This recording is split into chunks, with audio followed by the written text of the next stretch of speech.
Como podem ver, a Adriana, quem está a assistir em casa, é brasileira, não é? Pelo sotaque não há muito a esconder, não é verdade? Mas está aqui já em Portugal, está a viver há 2 anos. Primeira pergunta, claro, é óbvio, já se habituou ao frio? Não. O frio é algo que eu ainda estou me habituando, né?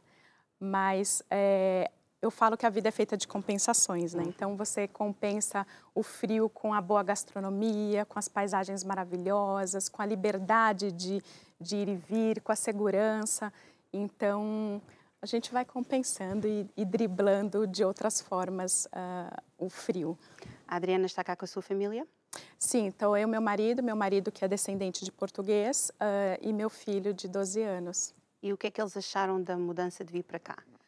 Olha, num primeiro momento eu vim, não contra a vontade, mas eu vim a pedido do meu marido. E ele, apesar dele ser o português, ele não se habituou com o frio e ele está bem resistente com relação a criar outras possibilidades de driblar o frio. Mas meu filho ama, meu filho está, tanto quanto eu, apaixonado. Então, somos 2 contra 1. Já tiveram a oportunidade de conhecer o norte de Portugal, o Algarve Já. também? Até adentrando um pouco no meu trabalho, no meu projeto, eu particularmente, assim que eu cheguei em Portugal, que foi 19 de janeiro, eu não era conhecida, ninguém conhecia a Adriana Alves, nem tampouco a Vem Casar em Portugal, que ela surgiu com esta possibilidade de estar vindo para o país, porque no Brasil atuava com uma outra empresa, que era a AAA Eventos, mas sempre na área de casamentos. Então, para começar esse trabalho, eu precisava não só ser conhecida, como também conhecer o país, os fornecedores, os locais, para poder fazer essa indicação mais precisa para os meus clientes. Então, eu dividi o país em 4 e, dentre essa divisão, comecei a selecionar perfis de locais que seriam interessantes para o público que eu quero trazer para casar aqui. E eu sempre digo que o público brasileiro, ele é um público muito peculiar, né? Então, ele tem diversas particularidades. É um público que é muito exigente, é um público que é muito crítico, é muito seletivo. Então, eu precisava fazer um trabalho de busca mesmo para fazer esse casamento dar certo, né? Exatamente. E para si que agora, só agora nos sintonizou, diz assim, mas quem é esta senhora que está a falar convosco? Olha, é a Adriana Alves e ela está-nos a falar de um projeto que é Vem Casar em Portugal. Exatamente. Este projeto, então, é um projeto que é recente, como podem ver, mas é um princípio muito bonito, que é ajudar pessoas, casais, que estão no Brasil, mas querem casar em Portugal. Exatamente. E você estava a dizer que os brasileiros são peculiares. Sim. Eles são muito críticos, né?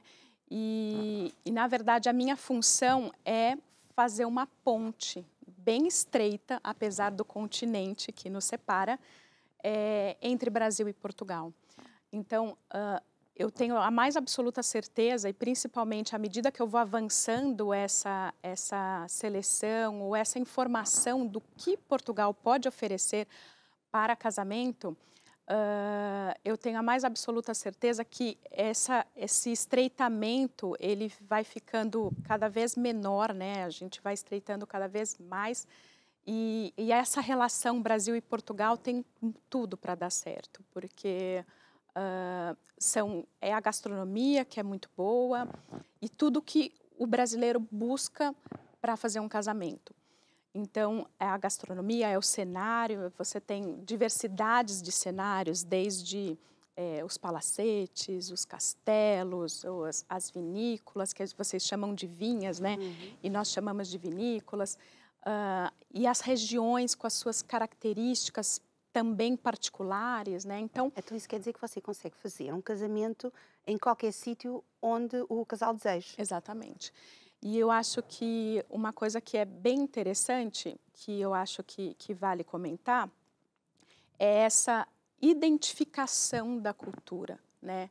Porque quando você fala em casamento, você fala de algo que né, que está em todo mundo, que está em todas as noivas, que está em todos as pessoas que vão casar. Mas quando você fala de casamento de determinada cultura, nós temos algumas diferenças que são grandes no casamento, seja do casamento de português, de francês, de italiano e do casamento do brasileiro. Então, a ideia ou o projeto nasceu como uma extensão de uma profissional, digamos assim, né, que consegue identificar a necessidade e a expectativa, que eu acho que isso é o mais, da noiva brasileira aqui em Portugal. Então, quando você alinha expectativa, você consegue surpreender e fazer esse profissionalismo, né? Não é o profissionalismo, faz dar certo, né? A contratação de uma wedding planner para casar num outro país, que é algo que é bem desafiante. Né? Portanto, isto é uma parte organizativa, uma organização por trás, organizativa não existe, uma organização por trás muito grande. Sim. Você tem que ter uma equipa grande Sim. consigo para poder fazer funcionar. E eu acho que a gente, como o José disse, é um desafio que é muito grande, né? Porque o casamento em si já é para a noiva algo que é muito, gera uma expectativa, ansiedade e tal. E casar num outro país é um grande desafio, porque você tem as diferenças culturais, você tem a questão da língua, que eu digo que é traiçoeira, porque falamos a mesma língua, falamos o português, mas na interlocução, isso acaba sendo...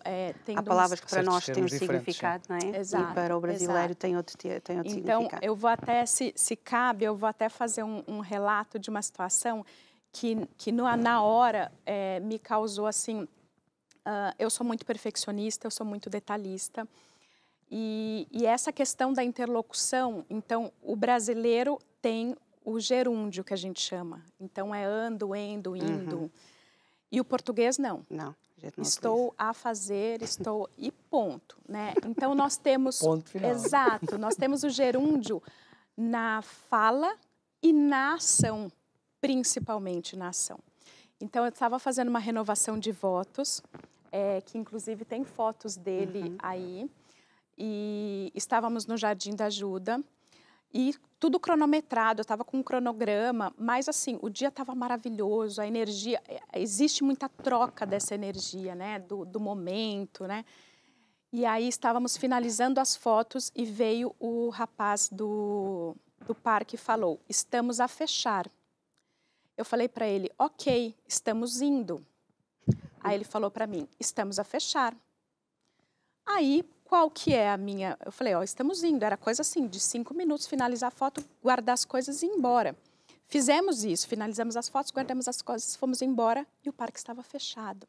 Nós fomos fechados dentro do parque, porque o estamos a fechar estou fechando agora, né? E o meu, ok, estou indo...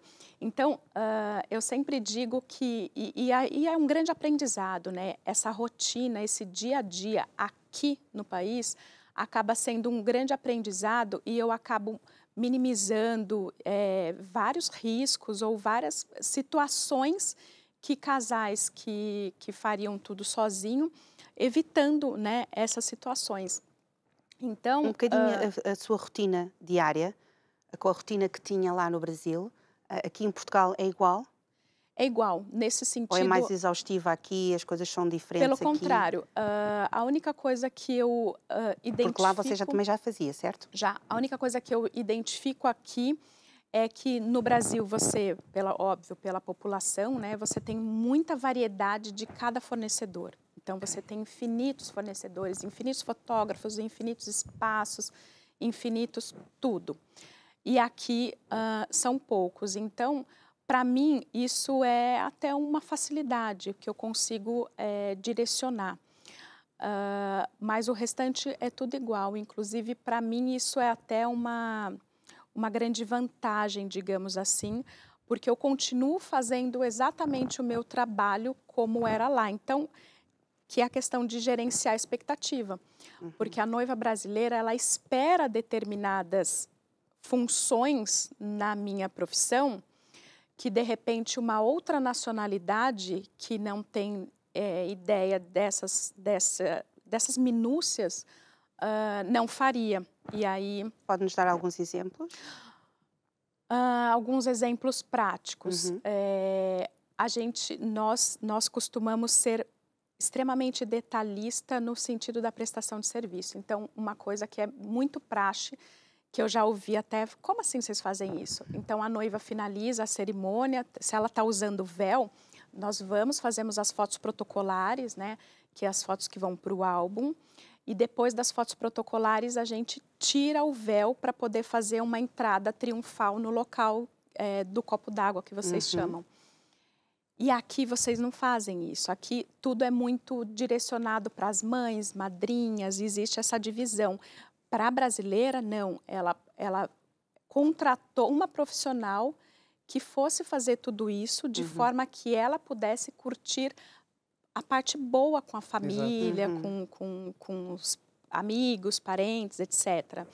E inúmeras outras coisas. Então, para mim, tem coisas que, às vezes, um detalhe, inclusive uma noiva chegou até a mim, ela é angolana, vive em Portugal, e eu fui muito clara, e eu sou muito clara. Olha, a minha especialidade é casamento de brasileiro por conta desse entendimento. Para mim, flui naturalmente. Para mim, é como levantar, escovar os dentes, lavar o rosto e tomar banho.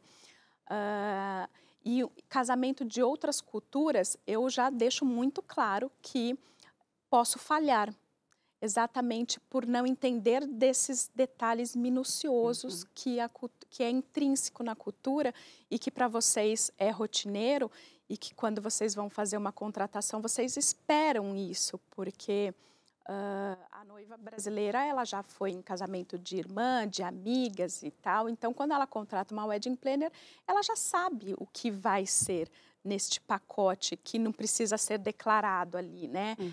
Que é algo da nossa profissão. Exato. Né? O wedding planner, Sara, na realidade é assim, resumindo de uma forma muito resumida, a noiva quer ter uma festa maravilhosa, maravigold, né, como dizem, mas as preocupações fica com o wedding planner. Exatamente. Ela fica com as preocupações da noiva para que tudo corra bem. Exatamente. Mas, Adriana, só uma questão que eu estava aqui a pensar. Isso é muito trabalho, com certeza, muita responsabilidade, porque é só uma vez, não é verdade? E é um dia muito especial para a noiva e também para o marido, claro. Mas, claro, uma pessoa não pode fazer isso só por motivos profissionais. Com certeza que até para vir para Portugal e fazer isso, houve uma paixão já dentro do seu coração. Como é que isso começou? Isso começou em meados de 2014. Eu não era da área de eventos e eu trabalhava numa empresa há 14 anos já. Na verdade, na época, um pouco menos. E eu tinha uma carga horária muito extensa, de 14 horas de trabalho, e aquilo estava me consumindo. Aí, na época, meu marido falou que eu precisava fazer alguma coisa como um hobby. E a ideia era eu me matricular num curso de gastronomia. Entretanto, o curso de gastronomia que eu queria, porque eu gostava muito de receber, eu sempre tive essa habilidade, né? De receber, de fazer detalhes, de montar mesa, enfim. E mal sabia eu que já estava, já fazia parte de montar um evento e etc.